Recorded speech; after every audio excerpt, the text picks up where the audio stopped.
And good evening. Thanks for joining us on this Sunday. I'm Tom Yamas. And we begin tonight with the 23-day sprint to Election Day and Donald Trump sharpening a new line of attack.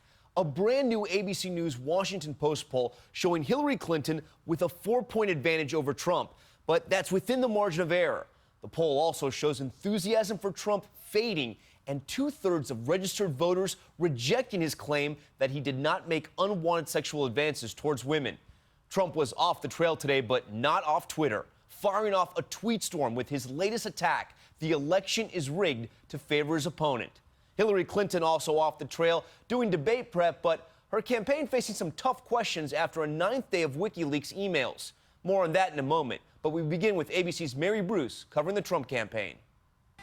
Tonight, Donald Trump is lashing out, saying the election can't be trusted. The election is being rigged by corrupt media pushing false allegations and outright lies in an effort to elect Hillary Clinton president. Without evidence, Trump is increasingly saying he's the victim of a conspiracy to take him down. In less than 48 hours, Trump claiming a rigged election more than 20 times, even suggesting Saturday Night Live is in on it. And number 3. Tweeting, "Time to retire boring and unfunny show. Alec Baldwin portrayal stinks. Media rigging election." Some Trump supporters are already bracing for a fight. I'm ready for a revolution because we can't have her in. Trump's running mate today tried to reassure the public. We'll respect the will of the American people in this election. But the Clinton campaign says Trump is using scorched earth scare tactics. He is swinging at every phantom of his own imagination because he knows he's losing. Trump is ramping up his attacks as more women accuse him of sexual misconduct. The latest to speak out, Kathy Heller, telling The Guardian that in the mid-90s, Trump kissed her without consent at a Mother's Day event at his Mar-a-Lago resort. Trump's campaign denies the allegation, saying in a statement it would have been the talk of Palm Beach for the past 2 decades. False stories, all made up. Lies, lies. Trump is going directly after his accusers, like Jessica Leeds, who says in the 80s Trump groped her for 15 minutes on a plane, a claim he's mocked. 15 minutes? With the ladies in this place, it would be 1 second and it would be smack. 15 minutes. And with the final debate just 3 days away, Trump has a new unfounded theory. Clinton may be on drugs. I think we should take a drug test prior to the debate. I do. Because I don't know what's going on with her. But at the beginning of her last debate, she was all pumped up at the beginning. And Tom, despite all the controversy, our new poll shows Trump supporters are sticking with him, but their enthusiasm is waning, down 12 points since last month. Tom? Yet Trump's still tweeting about our poll. All right, Mary, thank you. Meantime, Hillary Clinton holed up today with her debate prep team in New York. That third and final presidential showdown Wednesday night. But the Clinton campaign also facing mounting questions over emails revealed in more than a week of WikiLeaks. Here's ABC's Devin Dwyer. Tonight, Hillary Clinton is in seclusion, arriving at a suburban New York hotel to prep for this week's final debate. No public event scheduled for 5 days. This as WikiLeaks releases hundreds of new emails believed stolen from Clinton campaign chairman John Podesta's account by what the FBI suspects could be Russian hackers. The Daily Drip becoming a rolling October surprise. One Podesta email claims to include transcripts of private speeches Clinton gave to banking giant Goldman Sachs. While they haven't been independently verified by ABC News, critics say the documents show Clinton's tough talk about Wall Street in public. We still have to crack down on the big banks. Is a lot less tough in private when paid a $225,000 speaking fee. Clinton appears to have told Goldman bankers in 2013, there's nothing magic about regulations. Too much is bad, too little is bad. The people that know the industry better than anybody are the people who work in the industry. While there's no bombshell, in one message last year, close Clinton aides expressed frustration with Clinton's inability to do a national interview and communicate genuine feelings of remorse and regret about her private email server. 2 weeks later, she sat down with our David Muir and said this. That was a mistake. I'm sorry about that. In another, an advisor helping Clinton with debate prep suggests a joke, instructing, laugh at yourself. A highly scripted campaign parodied on SNL. Let me start by walking over to you just as I practiced. Right, left, right, left, right, left, plant, speak. The Clinton campaign won't confirm or deny the veracity of any of the emails posted by WikiLeaks. A spokesman calls the alleged hack and theft a, quote, crime reminiscent of Watergate and challenges Donald Trump to condemn it. Tom? Adding even more drama to the next debate. All right, Devin, thank you. And the third and final presidential debate is this Wednesday at 9 p.m. Eastern. We'll have complete team coverage right here on ABC. Next to California, where authorities are revealing new details about the driver in a frightening accident. A pickup truck plunging from an overpass, landing on a motorcycle festival, killing 4. That driver somehow survived, but as ABC's Eva Pilgrim reports, he's now in trouble with the law. Tonight, the driver of this demolished pickup truck, a member of the U.S. Navy, charged with 4 counts of vehicular homicide and DUI. It almost sounded like gunfire, and then you seen the vehicle come down. The vehicle's on its side, and it's going to roll back over, so we need fire to come brace the car. This cell phone video shows the chaos and panic at a crowded fair in San Diego after that truck flew off a bridge and plunged 60 feet onto a vendor at a packed motorcycle festival. When they arrived, they did find the vehicle on its side and on top of 4 individuals. Police officers and firefighters rushing to help the 9 injured. Authorities say the driver, 24-year-old Richard Anthony Cipollio, seen here being treated at the scene, was under the influence when he lost control. There's no other thought that, but what you see is somebody's got to be dead. Cipollio survived the crash and is in the hospital with serious injuries. He has not yet entered a plea.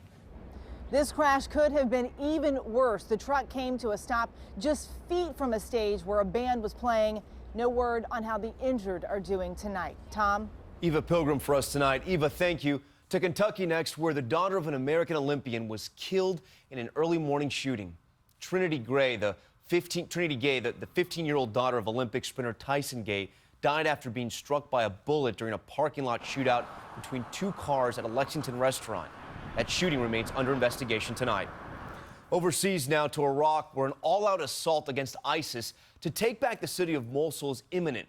The country's second-largest city is a vital stronghold for the terror group.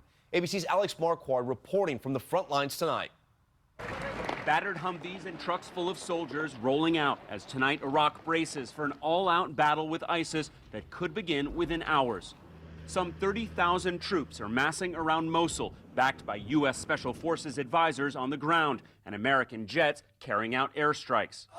ISIS has held the city for over 2 years and is digging in to defend its biggest prize, burning oil and tires for cover, digging tunnels and setting booby traps for the advancing forces.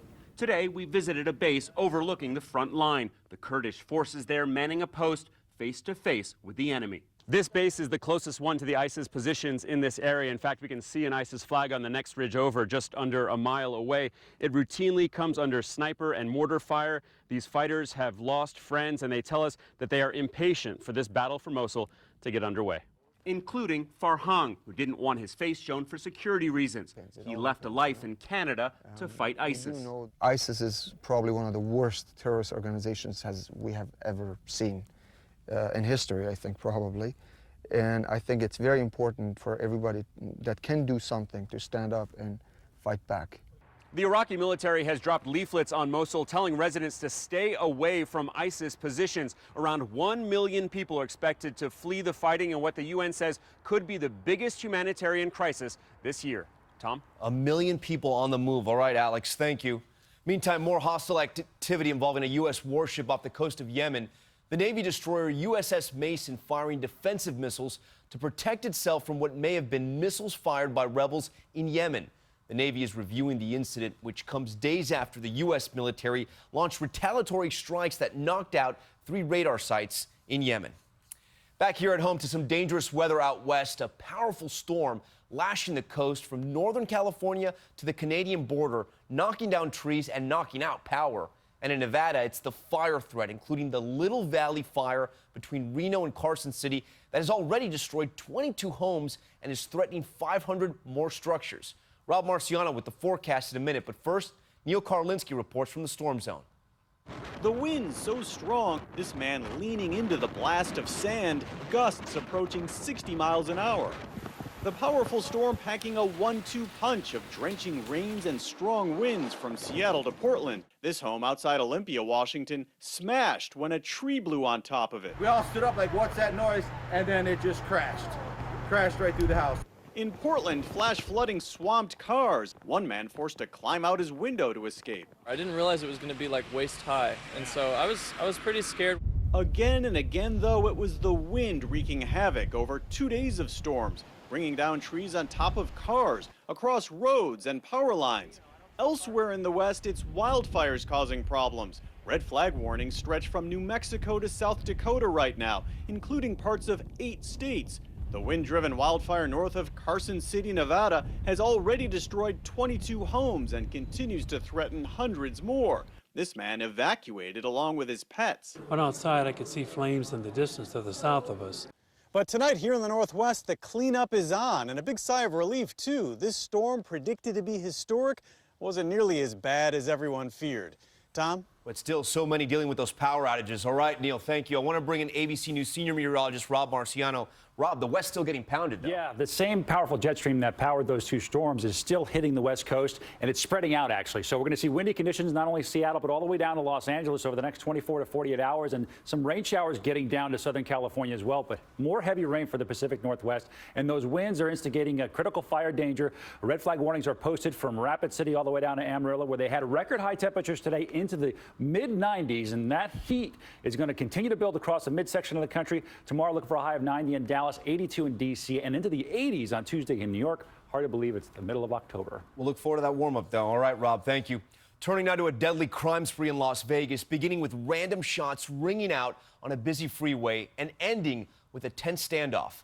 Late details tonight from ABC's Ron Claiborne. We do have 2 victims. The shooting rampage on Interstate 15 in the middle of Las Vegas. Reports of a gunman driving down the highway, opening fire on other cars. Bullets hit 3 vehicles, including one with a husband and wife inside, causing them to crash into a road barrier. That woman, 48-year-old Tracy Donahue, killed. Her husband injured. 2 more people also hurt. Totally random, unrelated.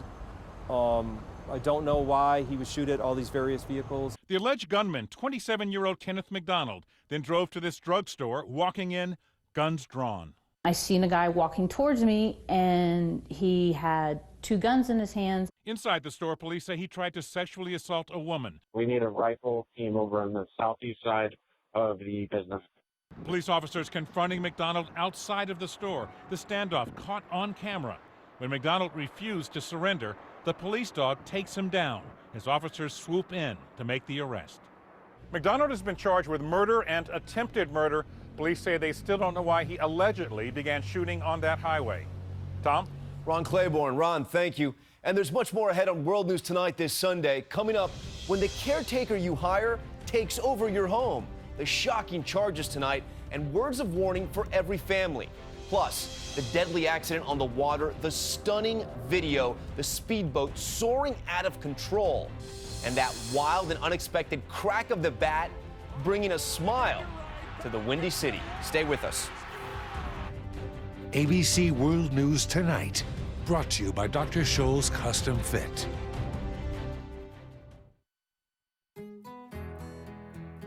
Anything meant to stand needs a stable foundation. A body without proper foot support can mean pain. The Dr. Scholl's kiosk maps your feet and recommends our custom fit orthotic to stabilize your foundation and relieve lower back, knee, or foot pain from being on your feet. Find your nearest kiosk at drscholls.com. Also available from Dr. Scholl's, heavy-duty support for lower back pain. Lightens the impact of every step.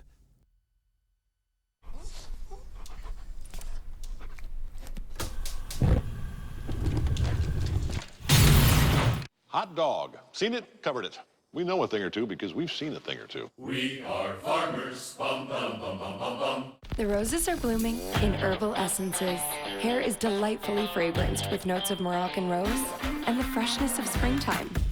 Unforgettable wherever you go. The scents you can't forget.